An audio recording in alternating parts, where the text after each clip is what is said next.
How to use inventory counts. Dito sa inventory, tapos inventory counts, click tayo ng new.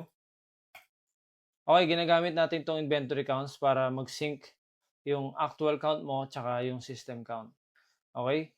Lagyan mo lang dito yung tamang transaction date, kung kailan ka nagbilang, tapos anong stock location. Pwede ka rin dito maglagay ng notes. Then yung mga line item na bibilangin mo, so lagay mo lang dyan, pwede ka mag-add new line, pwede ring load all items. Okay? So, halimbawa, bibilang tayo ng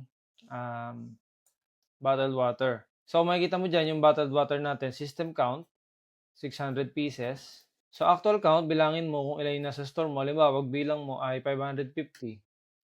Tapos, adjustment reason, inventory audit mo na gamitin natin. So, nalagay dyan, yung difference niya, negative 50, tapos, negative 1,000 yung value. So, pwede mong gamitin to daily, pwede mong gamitin weekly, o kaya naman ay every 15 and 30 of the month. So, depende sa'yo. Pag save mo, save. So, makikita mo dito sa inventory items. Filter natin, inventory items, tapos main. Ayan, 550 na lang. Then, makikita mo dito sa transaction history. So, yan, nag-inventory count ng 50 pieces. Si Juan de la Cruz ng July 6. Okay? So, ganun lang kadali gamitin ang ating inventory counts feature.